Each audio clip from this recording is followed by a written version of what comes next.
Welcome to the Knowledge Today #1 channel. London, Reuters, days after grabbing headlines with its COVID-19 vaccine for the world, Astrazeneca is facing tricky questions about its success rate that some experts say could hinder its chances of getting speedy US and EU regulatory approval. Several scientists have raised doubts about the robustness of results showing the shot was 90% effective in a subgroup of trial participants who, by error initially, received a half dose followed by a full dose. All we have to go on is a limited data release, said Peter Openshaw, a professor of experimental medicine at Imperial College London. We have to wait for the full data and to see how the regulators view the results, he said, adding that US and European regulators might possibly take a different view from each other. British drug maker Astrazeneca said on Monday that its experimental vaccine, developed with Oxford University, prevented on average 70% of COVID-19 cases in late-stage trials in Britain and Brazil. While the success rate was 90% in the subgroup of volunteers, the efficacy was 62% if the full dose was given twice, as it was for most participants. That is well above the 50% efficacy required by US regulators. Europe's drug regulator has said it will not set a minimum level of efficacy for potential vaccines. At the heart of concerns, however, is that the trial's most promising result of 90% comes from a subgroup analysis, a technique many scientists say can produce spurious readings. Subgroup analyses in randomized controlled trials are always fraught with difficulties, said Paul Hunter, a professor of medicine at Britain's University of East Anglia. He said, in particular, such analyses increase the risk of type 1 errors, in other words, where an intervention is considered to be effective when it is not. This is in part because the number of participants is greatly reduced in a subgroup, making it harder to be confident that a finding is not just down to chance differences or similarities among participants. In order to have faith in the results, Hunter said, any subgroup analysis should be sufficiently powered with large numbers of volunteers to take readings from. Only 2,741 volunteers were in the subgroup that gave the 90% efficacy readout, a fraction of the tens of thousands in trials that resulted in the above 90% efficacy data released earlier this month for Pfizer-BioNTech's and Moderna's vaccines.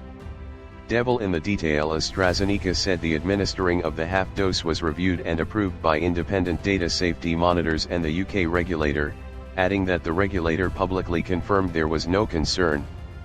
We are in discussions with regulators around the world to evaluate these findings, and we look forward to the publication of the peer-reviewed results, which has now been submitted to the journal, a spokesperson added.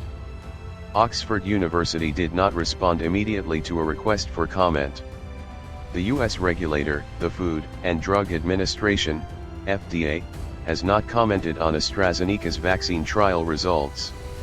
The European Medicines Agency said on Thursday it would assess data on the efficacy and safety of the vaccine in the coming weeks once they have been received from the company.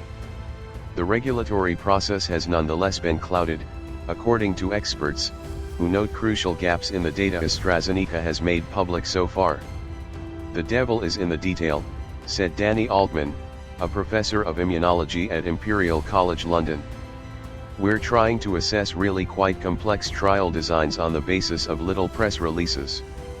Beyond headline efficacy rates, Astrazeneca's data release gave little for scientists to work on.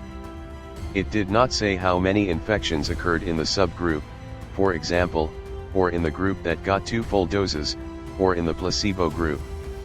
A lot of questions are left unanswered, said Morgan Baumzel, an expert at the French National Center of Scientific Research, adding, we are under the impression they, AstraZeneca, are selectively picking out the data.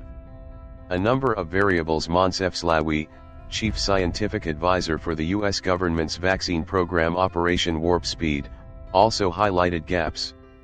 He said no one in the subgroup that got the initial half dose was older than 55, suggesting the regimen's efficacy in crucial older age groups is unproven in this interim data. In the group that received a correct full dose followed by a full dose, he noted, older people were included.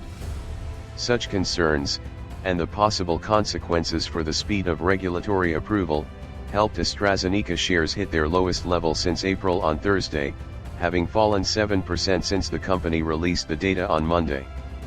By contrast, Moderna has rallied 22% since releasing its vaccine trial data on November 16, and Pfizer and BioNTech are up 6% and 14% respectively since announcing their successful data on November 9.